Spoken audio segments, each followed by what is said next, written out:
Before I start, maybe just elaborate a little bit more on my blue economy journey. What you've heard is some of my sort of professional experience.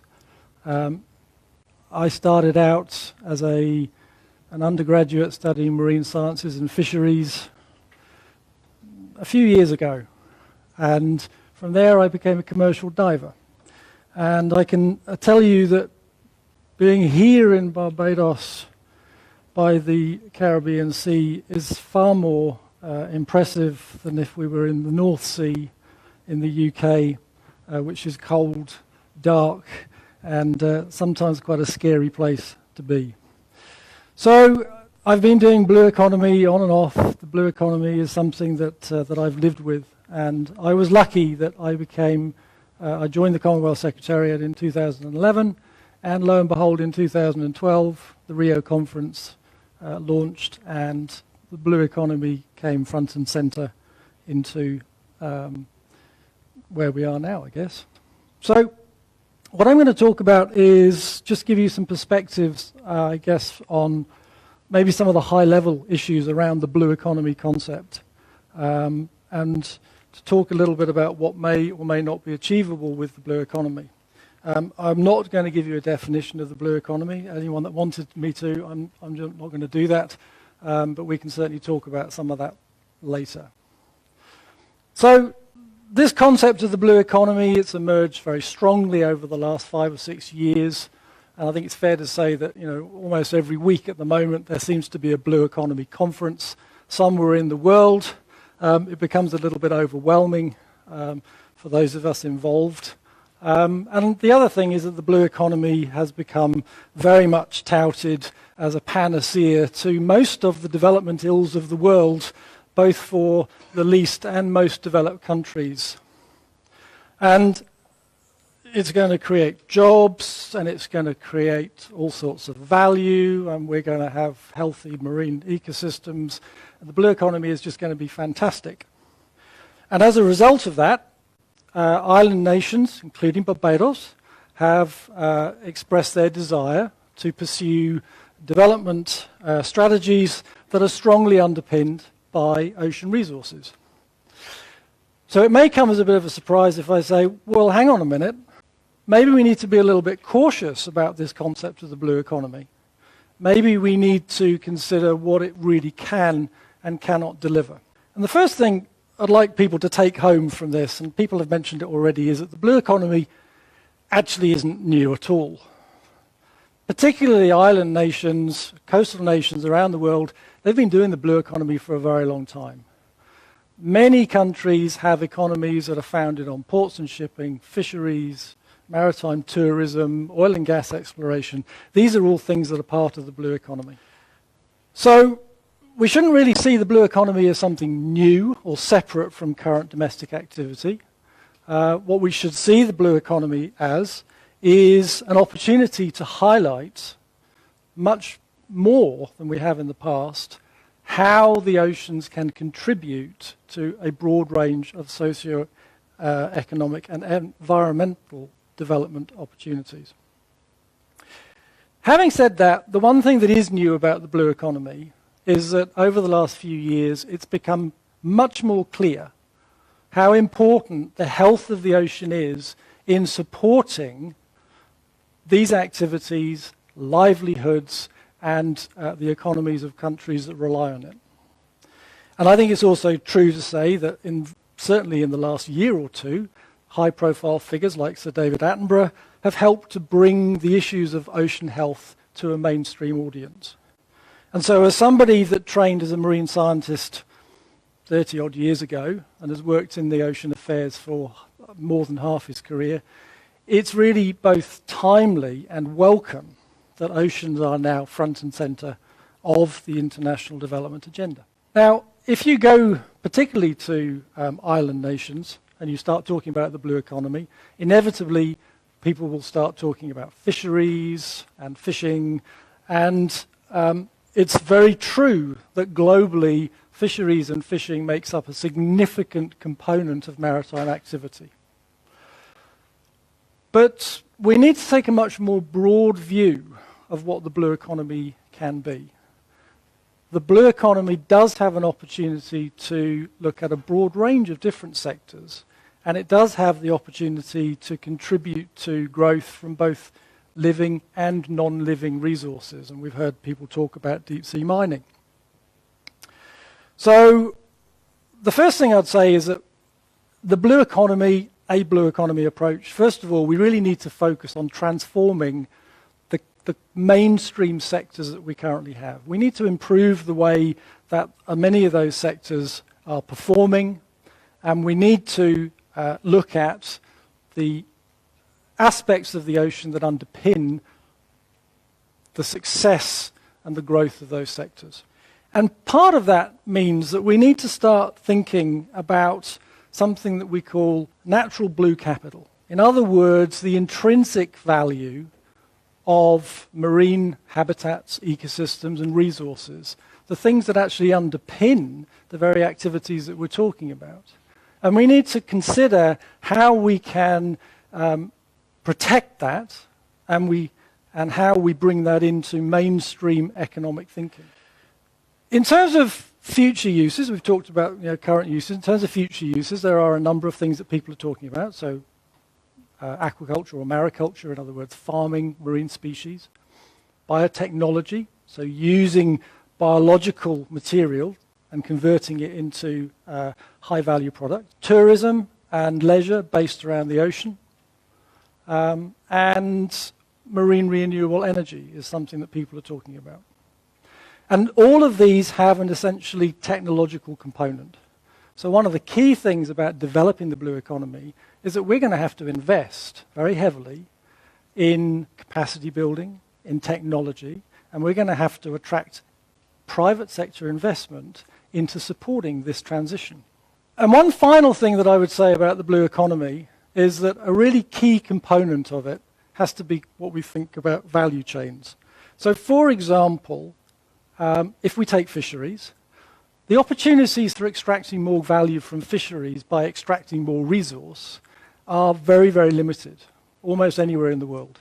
There aren't many fisheries where there's a resource there that we can extract more of. So what we need to do is we need to find ways of extracting more value from the current resource base. And value chains gives us an opportunity for doing that. So we might, for example, look at how we can take the base product and make high-value products from it. Earlier we were in a meeting, and FAO were talking about using processing of tuna and producing high-value tuna loins. That's part of the value chain. Another way of looking at it is how do we use the waste and the bycatch that comes from fishing and turn that into high-value products. And as an example, I want to just talk about something that I've seen in the Bahamas. The Bahamas has a very strong fishery, and one of their key exports is lobster.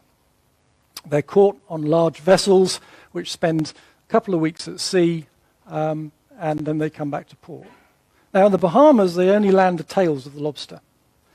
And the reason for that is that the fishermen don't see any value in the heads, and they don't have the storage capacity on the boats to store the whole animal and bring them back live.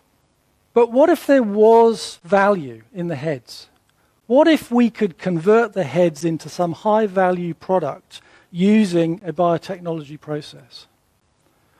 We could then extract more value from the same resource, or we could reduce the pressure on the resource and have the same value. And these are the sorts of things that we need to think about for the blue economy. We need to turn our current thinking on its head, and we need to think outside the box because we just can't carry on as usual. And so that's really, I guess, the next point I'd like to make. It is increasingly clear that we cannot carry on exploiting the oceans the way we have.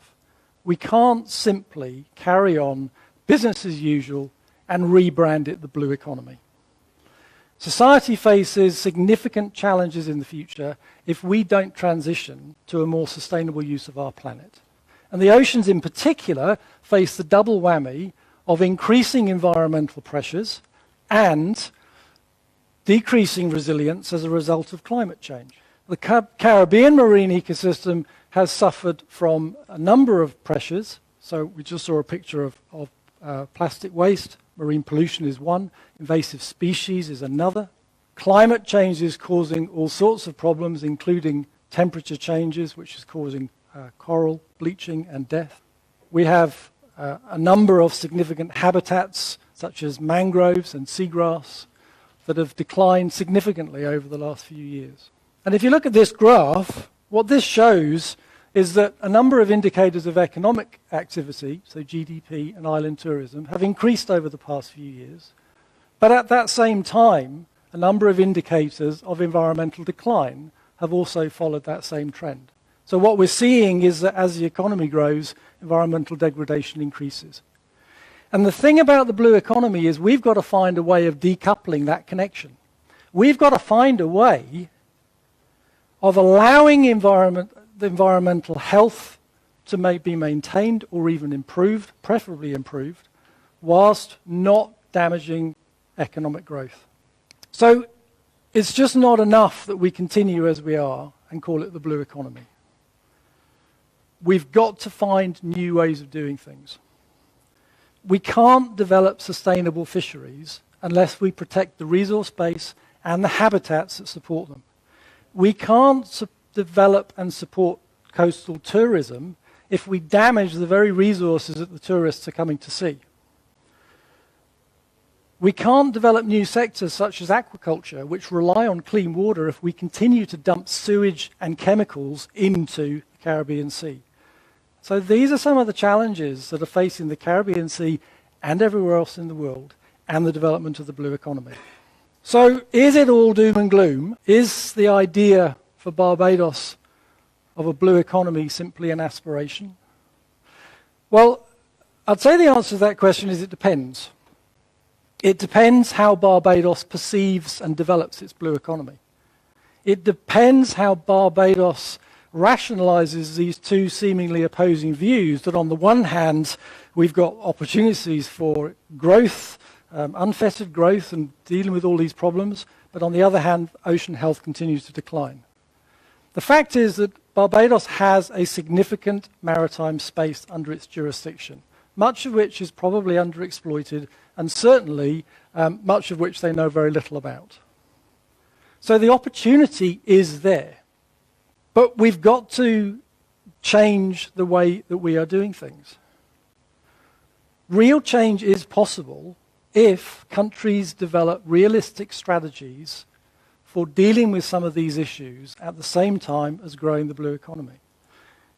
Realistic change is possible if we collaborate and cooperate with those around us who have a mutual interest in the health of the oceans and the development of the blue economy. And real change is possible if we apply the many lessons learned and the tools that we know work to help improve ocean health. The ocean is remarkably resilient.